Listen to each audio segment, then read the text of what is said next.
Assalamualaikum warahmatullahi wabarakatuh. Perkenalkan, nama saya Rahman Mesradi, NIM 3120 1058 dari kelas TI 22. Baiklah, saya akan mempresentasikan materi e-commerce. Pembahasannya yang ke-1 adalah apa itu e-commerce. Kedua, pengertian e-commerce menurut para ahli. 3, jenis-jenis e-commerce. 4, metode pembayaran, serta yang terakhir yang kelima, manfaat e-commerce. Langsung saja kita langsung ke materinya. Apa itu e-commerce? E-commerce, elektronik e-commerce dalam bahasa Indonesia, perdagangan secara elektronik, adalah aktivitas pembayaran, penjualan, pembelian, pemasaran produk, barang dan jasa dengan manfaat jaringan telekomunikasi seperti internet, televisi, atau jaringan komputer lainnya. E-commerce sendiri makin kian berkembang beberapa tahun belakangan ini dan secara perlahan menggantikan toko tradisional offline. Slide selanjutnya, pengertian e-commerce menurut para ahli. Pengertian e-commerce menurut para ahli, menurut kata Kota dan Weston, e-commerce adalah aktivitas belanja online dengan menggunakan jaringan internet dan transaksi melalui transfer uang secara digital. Dan menurut London, e-commerce adalah suatu proses transaksi jual beli yang dilakukan oleh pembeli dan penjual secara elektronik dari perusahaan ke perusahaan lain.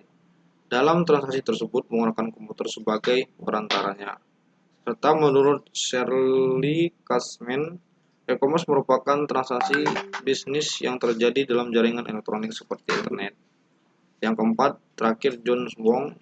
Menurut John Wong, e-commerce adalah pembeli, penjual, dan pemasaran barang atau jasa melalui sistem elektronik. Untuk slide selanjutnya, jenis-jenis e-commerce. Saya akan menjelaskan jenis-jenis e-commerce satu persatu. Yang pertama, e-commerce consumer to consumer C2C. Jenis e-commerce C2C ini dilakukan antara konsumen dengan konsumen. Misalnya contoh, saya memberikan contohnya, konsumen dari suatu produsen akan menjual kembali produk ke konsumen lainnya. Kalau ada sering menggunakan Tokopedia, Bukalapak, OLX, dan sejenisnya, maka ini yang dinamakan B2C e-commerce. Dan selanjutnya, e-commerce business to business. Nah, ini dinamakan jenis bisnis B2B. Ini dilakukan oleh orang atau pihak yang saling berkepentingan dalam menjalankan bisnis, di mana keduanya saling mengenal dan mengetahui proses bisnis yang mereka lakukan. Biasanya, jenis B2B dilakukan secara berkelanjutan karena kedua belah pihak saling mendapatkan keuntungan dan adanya kepercayaan satu sama lain. Contoh dari jenis B2B adalah ketika dua perusahaan mengadakan transaksi jual beli secara online. Begitu juga dengan pembayaran yang tersedia menggunakan kartu kredit. Selanjutnya,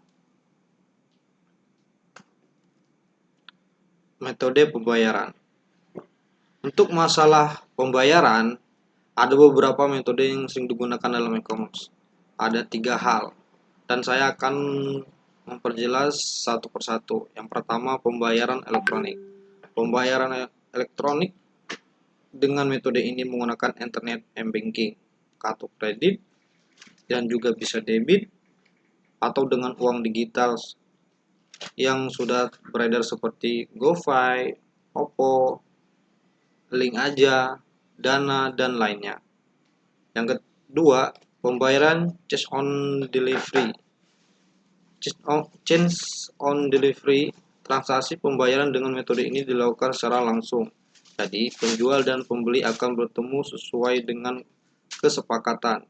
Bisa juga dengan bantuan perantara kurir. Setelah menerima barang, pembeli membayar uang secara tunai kepada pihak penjual. Pembayar menggunakan metode ini juga dapat meminimalisir terhadap penipuan secara online. Dan yang terakhir, ketiga nih, pembayaran lewat pembayaran lewat transfer. Pihak pembeli akan mentransfer penjual sejumlah uang ke nomor rekening penjual. Setelah membayar, barang baru akan dikirim oleh penjual melalui jasa pengiriman. Manfaat e-commerce. Saya akan menjelaskan manfaat e-commerce. Yang pertama, menghemat waktu. Serta yang kedua, pembeli lintas wilayah. Simple kan? Yang ketiga, mampu meningkatkan market exposure. Yang keempat, mampu meningkatkan supplier management. Yang kelima, mampu mengurangi biaya operasional. Maksudnya irit lah segitu. Yang keenam, dapat mempersingkat waktu produksi. Yang ketujuh, selalu terbuka karena melalui online. Yang ke-8, mempermudah pembayaran karena dapat dilakukan secara online. Nah, makanya zaman sekarang kan bisa dipermudah karena ada aplikasi pembayaran online.